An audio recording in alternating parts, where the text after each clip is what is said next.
45 minutes of me, and then I'll give you the rest of the time to work on the stuffs. Yeah, right? Hey, I've already hit some. So today what we're going to do is we're going to circle back to like section 1.8. So remember when we were doing chapter 1, we skipped section 8 because I told you we were going to just do that later when it was more appropriate and it was a better lead into what we're going to be doing. That's today. So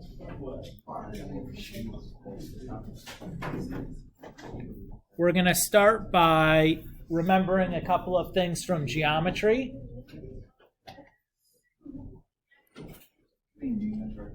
So in your geometry class, can we stop talking, please? Thank you. You guys talked about transformations.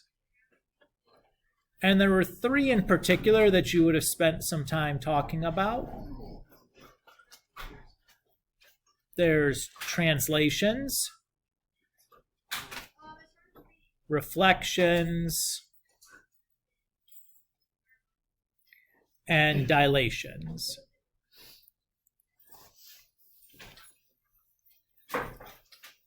So when we talk about a translation, say you had like a square and you wanted to move that thing like, 2 units over and 4 units down. That's a translation. So the square, the orientation on the square is still the same. And the size of it stayed the same. It's just been moved to a new location. You just basically picked it up and moved it to somewhere else. There's the reflection where, say you had like a triangle and you reflect it across a line here. It's going to flip over and be like that way. But again, the size stays the same. Location changes, and possibly the orientation changes, right? Like before the triangle is pointed to your left, and then it's pointed to your right. And then there's a dilation, which is like a stretch or a shrink, right? So again, if we have our square and we like stretch it out, you're just going to end up with like a bigger square. So like the size here changes, the orientation doesn't. Now the location kind of does because it's like, like it got bigger or whatever. So like possibly all the vertices change locations. But those are the 3, right? That you talked mainly about in geometry. You might talk about rotations also, but just like kind of what that was, and you didn't really do anything with it. So remember when we did these transformations in geometry, you did them to like points, right? You took like a point and you transformed it doing something to it. Remember that a function is really just a set of points, right? So we can take the same idea from geometry and kind of think about this in terms of functions and the sets of points for functions. So the idea here is going to be to we're going to take our set of points. We'll call that the parent function.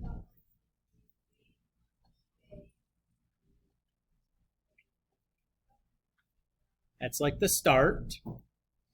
Usually we're just going to refer to that as like some f of x, just some function. Then we're going to do some transformation to it.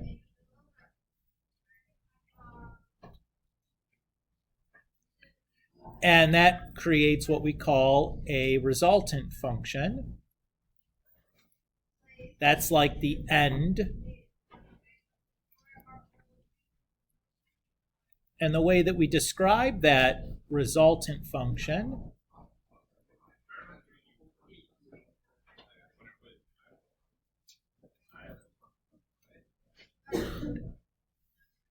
if the parent function was y equals f of x, the resultant function is y equals a times f of 1 over c times x minus h plus k.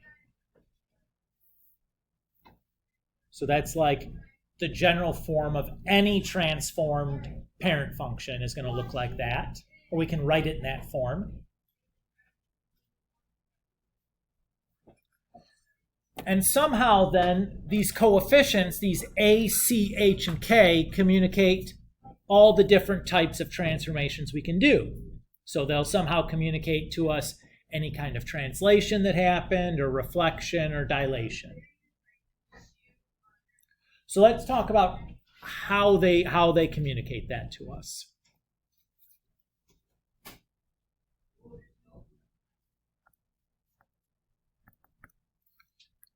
Oh, there it goes. Why is it not?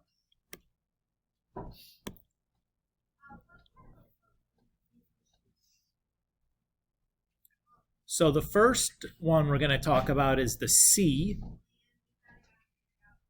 So if the C is negative,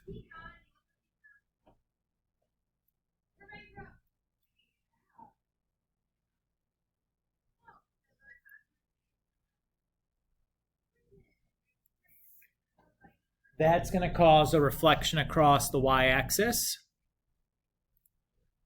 If it's positive,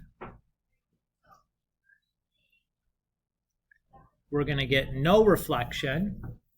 And can the C equal 0?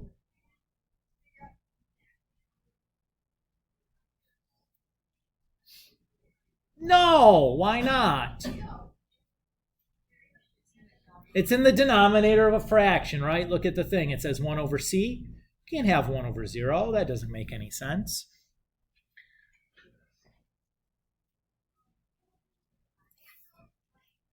Now the C does something else. So if the C is bigger than 1, we get a horizontal stretch.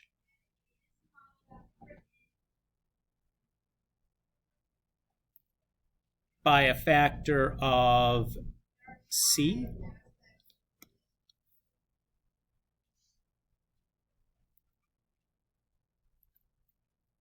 The absolute value of C is less than 1. We get a horizontal shrink.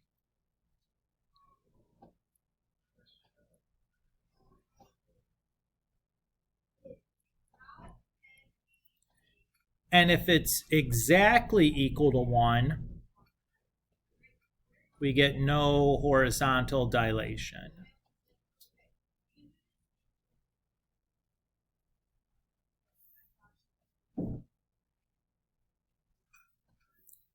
So notice here we have that the absolute value of C is less than 1. Give me an example of a value of C that satisfies that, that's not 0. Yeah. 0.5, right? The absolute value of 0.5 is less than 1. So our values of C that are going to satisfy the absolute value of C less than 1 are going to be numbers between -1 and +1. So most likely these are going to be written as fractions, like 1/2, 1/3, 4/5, stuff like that. Everybody cool? How can Mr. Kulik be tricky? I could write a fraction like 3/2, which is bigger than 1, right? But I wrote as a fraction. Ugh, how rude. Okay. The next one we're going to talk about is A. So much like C, if A is negative, we get a reflection across, this time, the x-axis. And if it's positive, we get no reflection at all. What happens if A is 0? Could A be 0?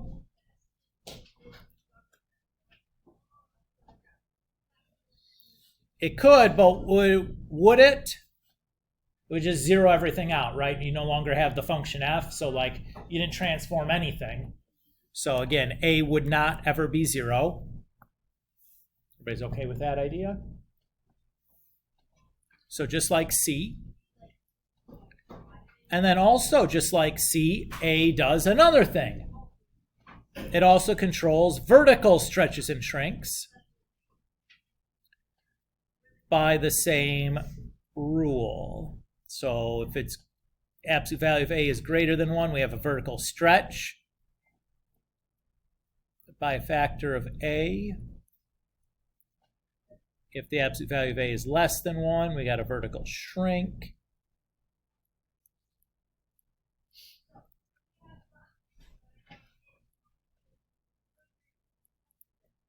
And if it's equal to 1, we have no dilation.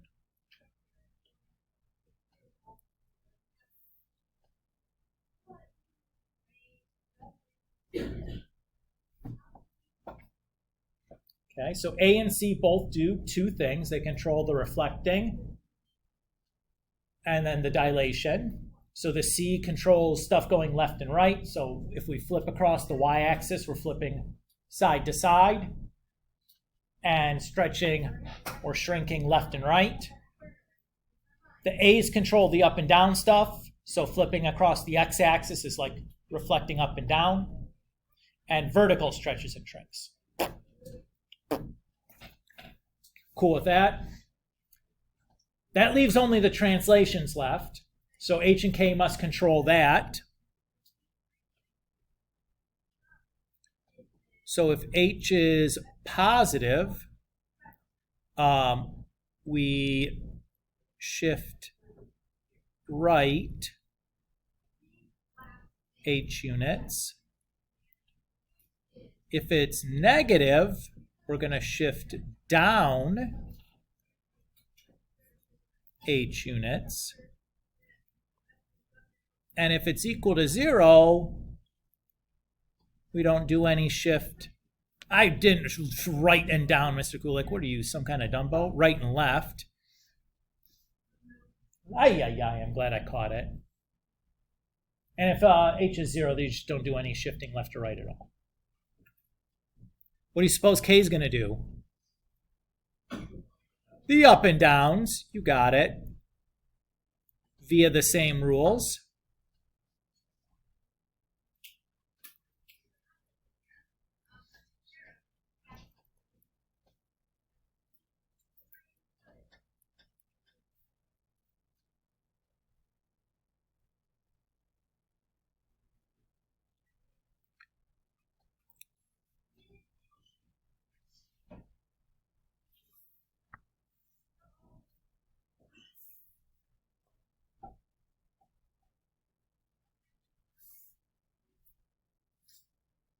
So we just outlined all these criteria and this general form for resultant function. Do you need to know this? Yes. You should memorize this, or at least minimally. This is note card material. You'll be using this frequently. You'll probably use it enough times in the homeworks that it'll just naturally kind of memorize it. But I don't see any reason why I wouldn't put it on my note card.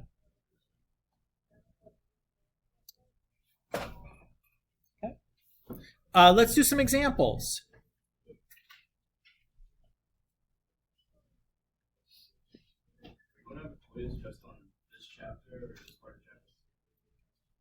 This kind of leads into chapter 3.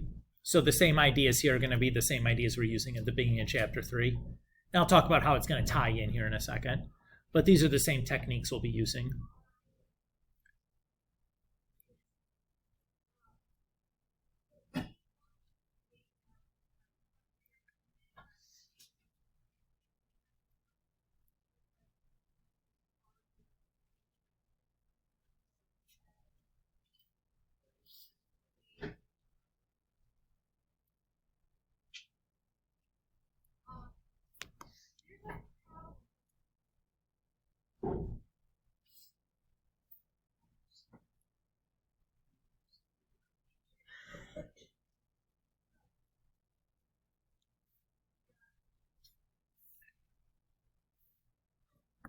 So for our first example here, it's going to say describe the transformation if the parent function is just y equals f of x, and our resultant function is y equals 3 times f of negative 2x minus 2 plus 5. So our first order of business is to take our resultant function. We need to tease out the values of a, c, h, and k. And then we're going to use those values with the set of criteria we just listed to describe what's going on. Everybody's cool? So I know that my general form for my resultant function looks like this. Again, I circled that as part of the stuff to go on your note card. You should absolutely have that general form memorized or put on your note card.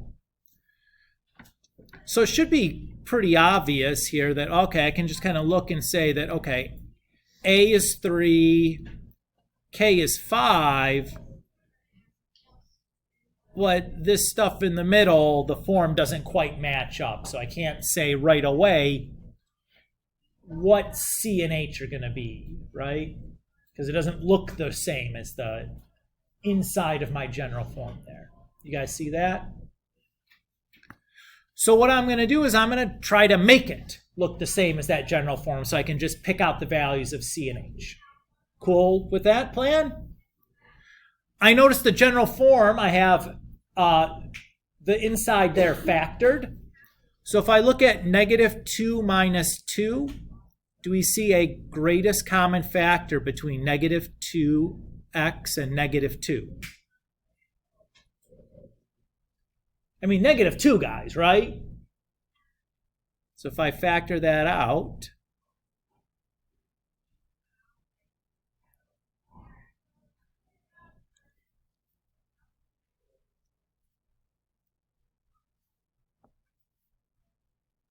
you guys okay there? Now that's getting closer, but this is supposed to be 1 over c, and it's just like -2. And this is supposed to be minus h, but it has a plus there. So we still have a little bit more work to do to get it into the form we want to read off the values for c and h, right? You guys see that? Okay. Now remember, 1 over c is just like the reciprocal of c, correct? So what's the reciprocal of -2? -1/2. So I'm going to rewrite -2 as 1 over -1/2. That's like doing the reciprocal twice, which is the same as doing nothing at all, right? The reciprocal of the reciprocal is just the number back again. So that's how I've written -2 as the reciprocal of its reciprocal, which is just -2 back again. So in this case, C would be -1/2, right? So far, so good. How do I rewrite plus as a subtraction problem?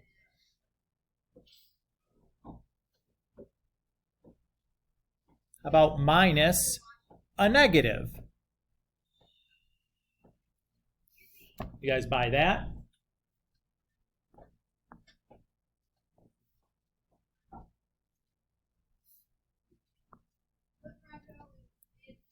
So we got everything we need now. I see that my A is 3, my C is -1/2, my H is -4, and my K is 5. That skill that we just did right there is foundational to almost everything that we're going to do in Chapter 3. If you're unable to effectively pull the values of A, C, H, and K from a function, it's going to be a long chapter for you. Okay? So this skill is super imperative to being able to do all the problems that we need, because the techniques I'm going to show you to do this are reliant on being able to find the values of A, C, H, and K, which are going to make everything afterwards really easy. Okay? Yes? When you factor out the -2, how is that positive? That's a really great question. I wish you wouldn't have asked me that so late. It should be a 1, obviously, right? Yikes. Thanks. How come only one of you guys thought that was a little weird? I know, it just was lunch, Mr. Gulick. I got bread head going or something. Is that what they say when you eat a bunch of food and you get tired afterwards? Thanks, Chris. All right, so using my criteria from above, my C value is -1/2. Since that's less than 0, we have a reflection on the x-axis.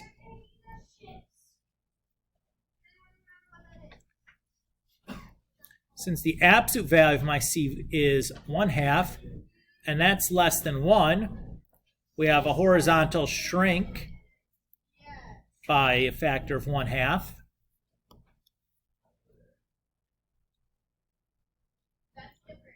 Since my A is 3 and that's positive, we got no reflection on the, Mr. Kulik, C is about the y-axis. Yikes! Who's got bread head now, Mr. Kulik? It must be me. Cheapers creepers. The absolute value of A is 3. That's bigger than 1, so we have a vertical stretch by a factor of 3. The H is -1, and that's less than 0, so we're going to be shifting left 1 unit. And the K is 5, and that's greater than 0, so we're going to be going up 5 units. So there's my description.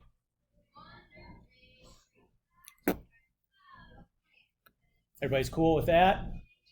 Again, once I have my values of A, C, H, and K, it's just a matter of looking at my criteria and writing down what's going on based on the number for each of the 4 coefficients.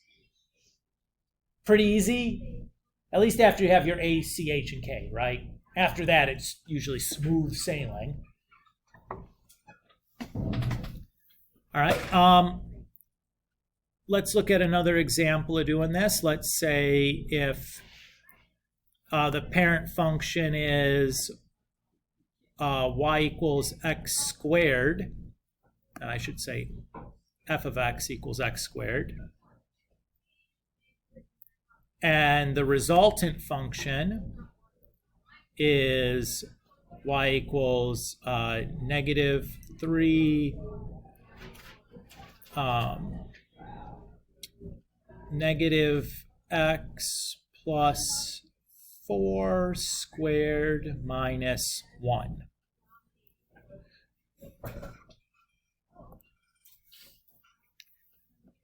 Yes. Will you pull that door shut on your way too, Maya? I feel like Miss Kroll and I are having a shout-off. Thanks, dude. Okay. So this is ostensibly the same problem as the previous one,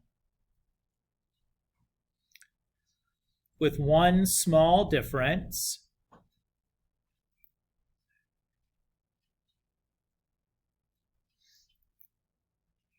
I know my general form for my resultant is A times f of 1 over c times x minus h plus k. But the f here is just x squared. So instead of writing an f, I'm going to write a squared.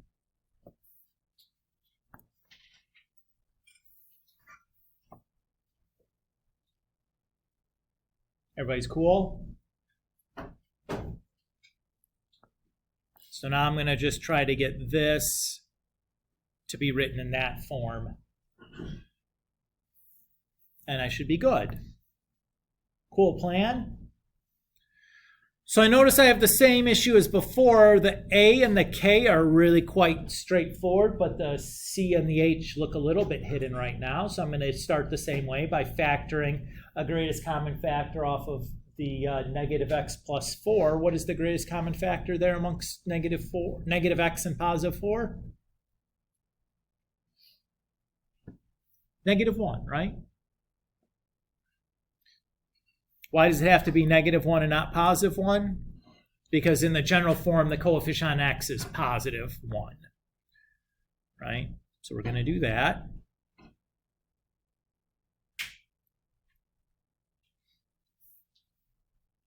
So far, so good. Now, how do I write -1 as 1 over c?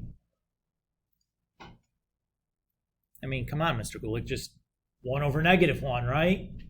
Yeah, it is, of course. I'm just being silly, guys. And that's it, right?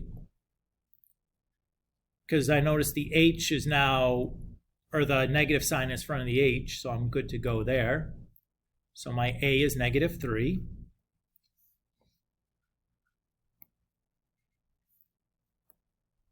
My c is -1.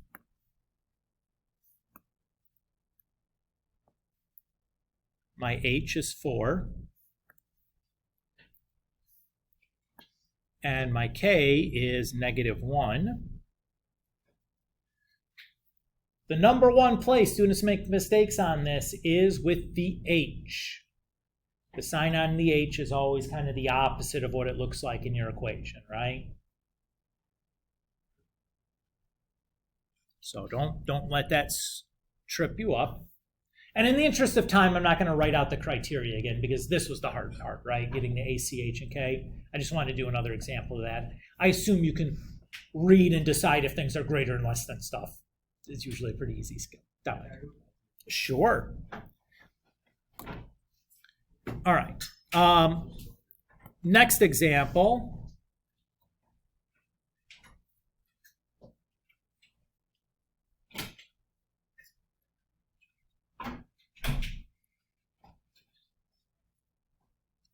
Let's call it f of x.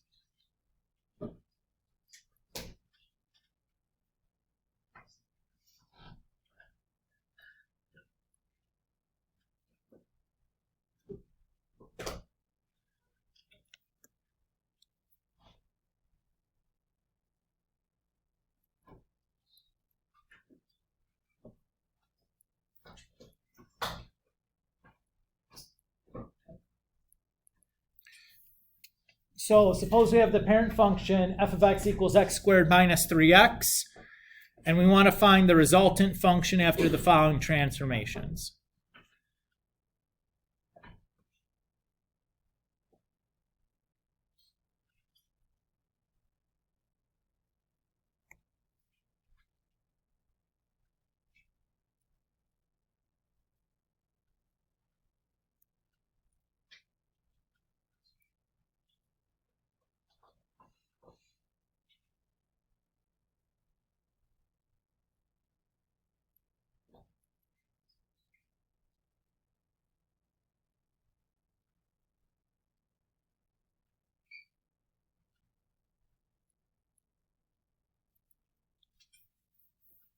So let's say to the parent function, we're going to do a vertical shrink by a factor of 1/3. We're going to shift left 2 units, and then we're going to reflect across the y-axis. So the idea here is we're going to start with our f of x. We're going to do that first transformation to get like an intermediate function. I'm going to call that g1. We're going to do the second transformation to get an intermediate function we'll call g2. And then we'll do the third transformation on that one to get our final resultant function. I'll call that just g of x. Everybody's okay with that as a plan? Okay, so to do this, what I want to do is for each of these 3 transformations is to figure out what the values for A, C, H, and K need to be. So 1 says we're going to do a vertical shrink by a factor of 1/3. Is that going to be talking about A, C, H, or K?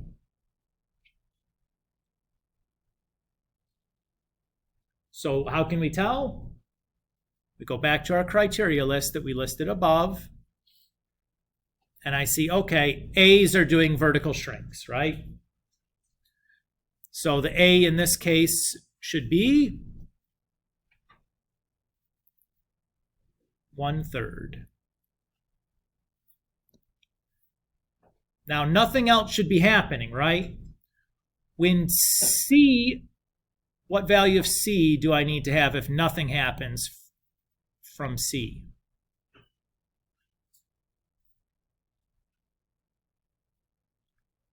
It's not going to be 0 because if we look here, C is being multiplied. So what number doesn't do anything if we're multiplying? 1. Now the H and the K are being added and subtracted. What number doesn't do anything if we're adding and subtracting? 0. So my C should be 1 and my H and K are going to be 0. So in general, as a rule, if you don't want the A or C to do anything, those should be 1s. If you don't want H or K to do anything, those should be 0s. All right, shift left 2 units. Is that going to be talking about A, C, or H or K?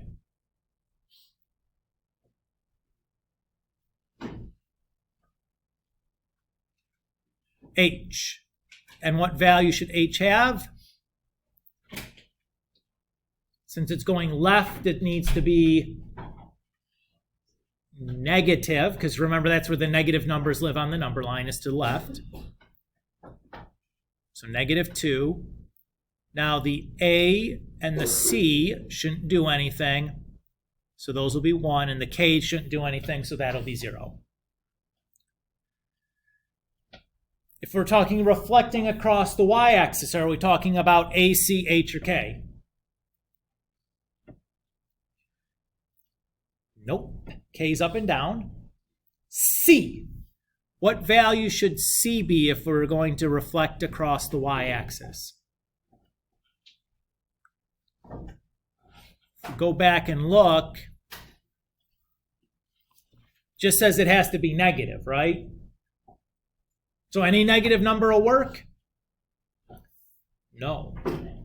Because we don't want any horizontal dilation going on either. What do I have to have for there to be no horizontal dilation? The absolute value of C has to be 1. So what's a negative number whose absolute value is 1? -1. That's going to be our value for C. Everybody's okay? In general, if you have any kind of reflection going on, and that's it, it'll be -1 for A or C, depending on which kind of reflection you have.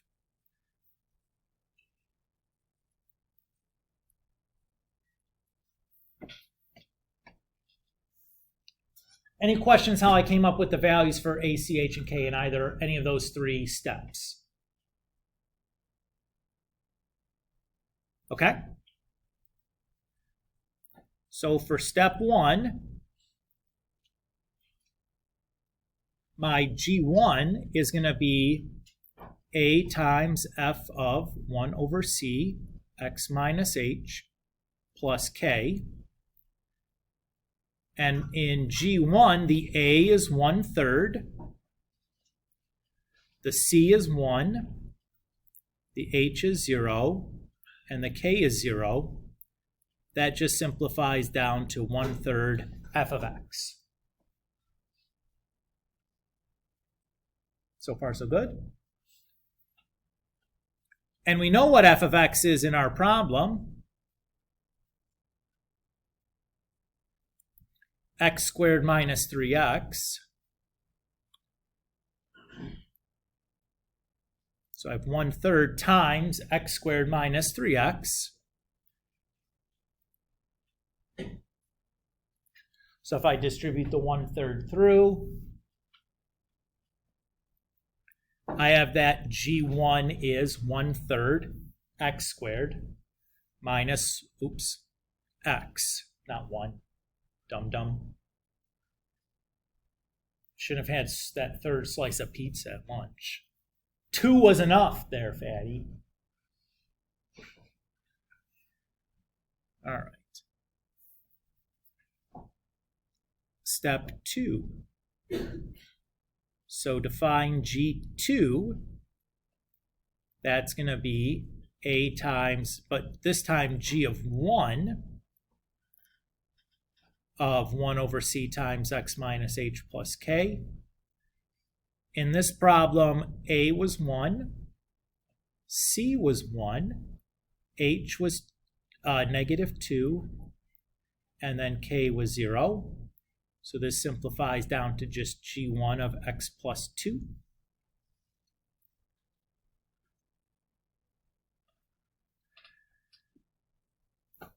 So if I'm taking g1 of x plus 2, what I'm doing is every place there's an x in, not in there, in g1, I'm going to be plugging in an x plus 2, right? Just like a function composition. Yes? So we're going to do 1/3, then x plus 2 squared minus, and this is important that I put the parenthesis there, x plus 2. How do I do x plus 2 squared like that? How do I simplify that?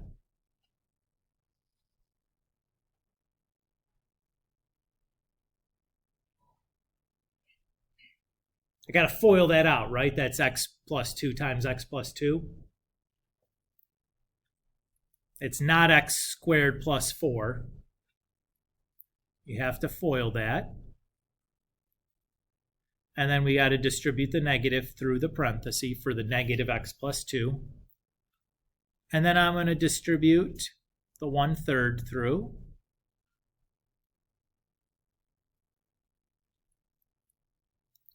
And then combine some like terms.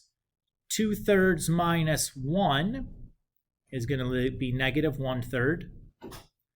And then 4/3 minus 2 is negative 2/3. Again, I just made some common denominators there and did that in my head.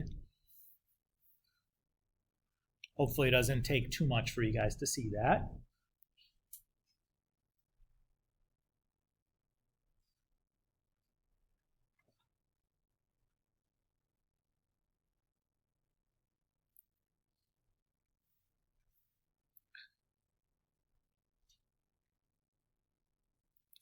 Now our final step, our fully transformed function, is going to be a times g2 of 1 over c x minus h plus k. In g2, the c is negative, or the a is negative 1. I'm sorry, it's positive 1. The c is negative 1. The h is 0, and the k is 0. So that just simplifies down to g2 of negative x. So again, just like the previous problem, what I'm going to do is I'm going to be plugging negative x in for the x's in g2.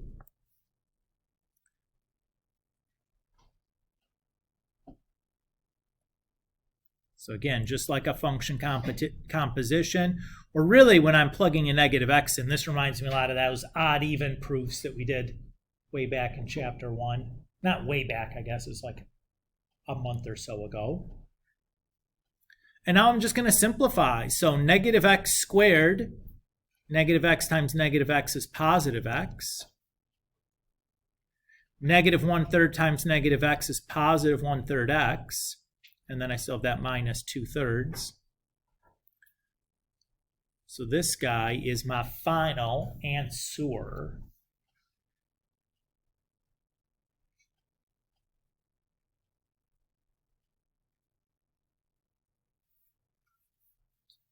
That's like the hardest kind of problem we do in this section, right? Is something like that where you have to kind of like really it takes a lot of steps and potentially a lot of writing. Mostly just so you don't get like turned around in there, because there's kind of a lot going on to do 3 transformations separately like that.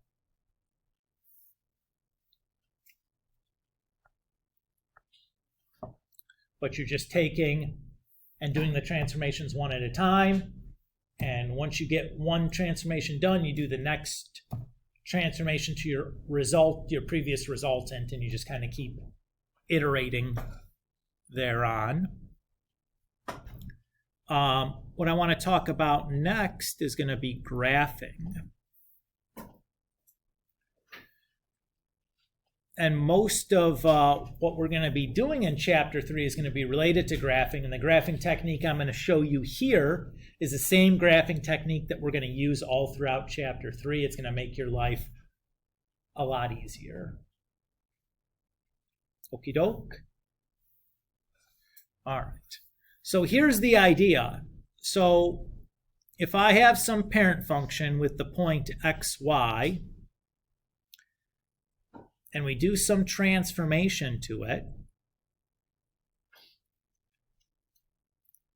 how do I get the points in the resultant function? Well, I do c times x plus h, and then a times y plus k. This guy's your best friend. You should memorize that, or at minimum, that's a note card formula where you'd want to have that there unless you've memorized it. I think you'll use it enough that you'll end up memorizing it, but like if you're not a good memorizer, like put that puppy down on your note card. Does it kind of help that I'm doing this, like highlighting the note card things? We can do, maybe I'll try to do a better job of that this chapter. All right, so let's do an example then.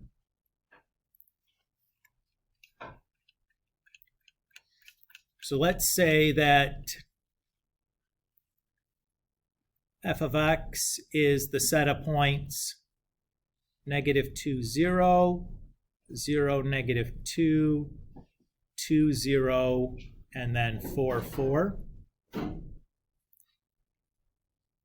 And we want to graph g of x, which is going to equal 2 times f of x plus 3 minus 1.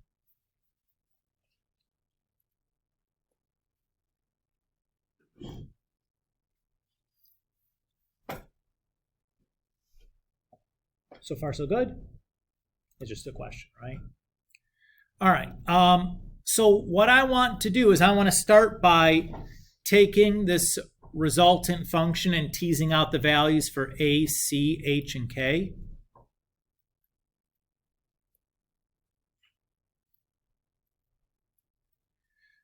Who can tell me the value for a? 2. The value for c?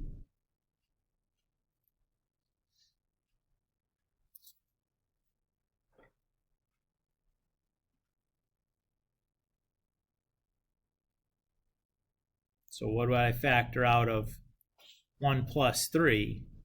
Well, or x plus 3. It's still 1, right? How do I write 1 as 1 over c? 1 over 1. So what's the c? 1. And the h then should be not 3, because remember that symbol between the x and the h needs to be negative. So it's like x minus a -3. And the k should be -1. Everybody happy with how we did that? Again, you just have to be careful getting those values of a, c, h, and k, because what we're going to do now is we're going to take our parent function points, those x, y's, and we're going to transform them to resultant function points by doing c times x plus h, comma, a times y plus k, or really, what's that, x minus 3, 2y minus 1.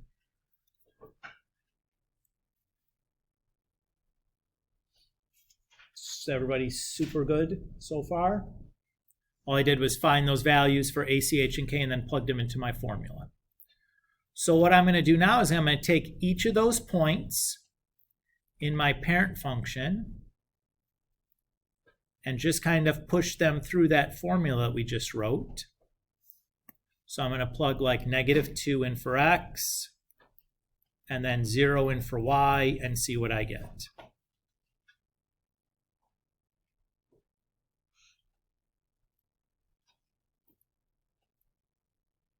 So what's that give me? -5, -1. And I'm just going to keep doing this.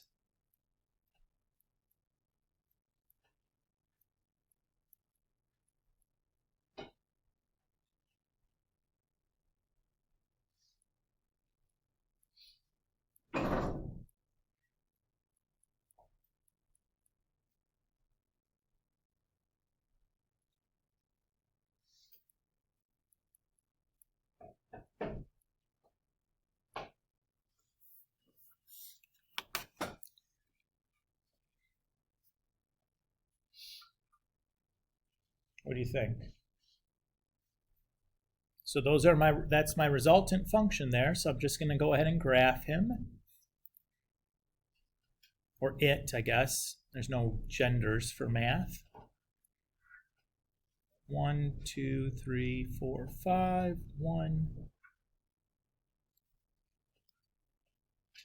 1, 2, 3, 4, 5.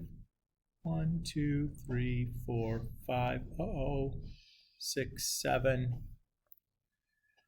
So -5, 1. -3, -5. -1, 1. 1, 7.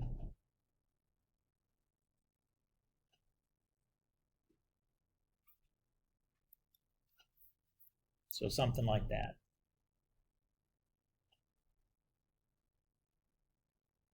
What do you guys think? That was pretty easy though, right? So what we're going to do in chapter 3 is we're going to build out the functions for sine, cosine, and tangent now that we can take sine, cosine, tangent of like any real number, right? We're going to look at those graphs. We're going to figure out what the set of key points are that we're going to need to use, like the simplest version of our parent function. And then how to graph them is we're going to do the same kind of function map, and then we can graph any sine function, any cosine function, any tan function, just by doing the same method that we've done here. So that's what we'll be doing next time. For today, what I'd want you guys to work on is this Chapter 1, Worksheet 1 in the content library. So the first page of this is just like me rehashing some of the notes. The first page, you're just going to figure out your values for A, C, H, and K, then write your transformation in words. So I did this first one, finding the A, C, H, and K for you. And the next 2 pages, you're going to be graphing the resultant function. So for these, your parent function was y equals x squared. So the key points you're going to be using are these ones, -2, 4, -1, 1, 0, 0, 1, 1, and 2, 4.